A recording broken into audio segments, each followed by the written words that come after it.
Drugs प्रकरणामध्ये मंत्री आदिती तटकरे यांचं नाव घेणारे आणि सोशल मीडियामध्ये पुरावे असल्याचा दावा करणारे बीडचे निलंबित पोलीस अधिकारी रणजित कासले यांना दिल्लीमधून अटक करण्यात आलेली आहे। वादग्रस्त बडतर्फ पोलीस अधिकारी रणजित कासले यांच्यावरती बीडच्या सायबर पोलीस ठाण्यामध्ये 2 वेगवेगळ्या तक्रारींवरून 2 गुन्हे दाखल करण्यात आलेले आहेत। बीडमधील सामाजिक कार्यकर्ते मोहन आघाव यांनी तक्रार केली।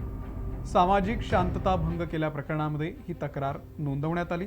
त्यासोबतच 2 समाजांमध्ये तेढ निर्माण करण्याचा प्रयत्न केल्याचं सुद्धा हे प्रकरण आहे। तर दुसरा गुन्हा आहे मंत्री संजय शिरसाट यांच्याबद्दल बदनामीकारक भाष्य सोशल मीडियामधून केल्याच्या प्रकरणामध्ये हा गुन्हा दाखल करण्यात आलाय। शिवसेना जिल्हा प्रमुख स्वप्नील गलधर यांनी ही तक्रार दिलेली होती।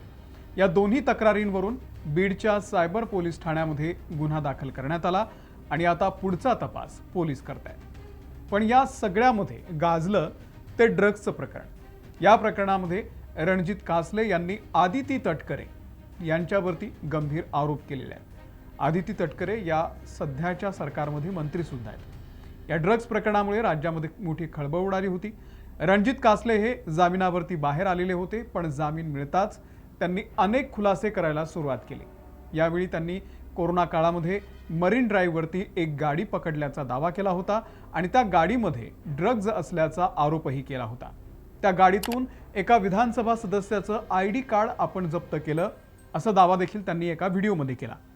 त्यानंतर त्यांनी एक दुसरा व्हिडिओ टाकला। या व्हिडिओमधून त्यांनी ते आयडी कार्ड आदिती तटकरे यांचं असल्याचाही खुलासा केला। याच व्हिडिओमध्ये रणजित कासले यांनी देवेंद्र फडणवीस आणि त्यासोबतच सुनील तटकरे यांच्यावरही आरोप केलेले होते। खरं तर आठवडाभरापूर्वीच रणजित कासले यांना जामीन मिळाला आणि जामीन मिळाल्यानंतर त्यांनी सोशल मीडियामध्ये व्हिडिओ शेअर करत आपले आरोप सत्र जे आहे ते सुरू ठेवले होते। अशामध्येच शनिवारी 25 मेला रणजित कासले यांनी आणखी एक व्हिडिओ सोशल मीडियामध्ये शेअर केला। या व्हिडिओमध्ये त्यानं म्हटलं होतं की वाल्मिक कराडला तुरुंगामध्ये खास चहा दिला जातो, तसंच त्याच्या जेवणामध्ये चांगल्या प्रतीच्या चपात्यांची विशेष व्यवस्था केली जाते। इतकंच नाही तर तो स्वतःसह इतर कैद्यांच्या नावावरती तुरुंगातील कॅन्टीनमधून दरमहा तब्बल 25,000 रुपयांची खरेदी करत असल्याचा दावा रणजित कासले यांनी केला। त्यासोबतच इतर कैद्यांना केवळ पांघरण्यासाठी कपडे पुरवले जात असताना कराडला एक नव्हे तर तब्बल 6 ब्लँकेट दिले जात असून त्याचा वापर तो गादीसारखा करतो।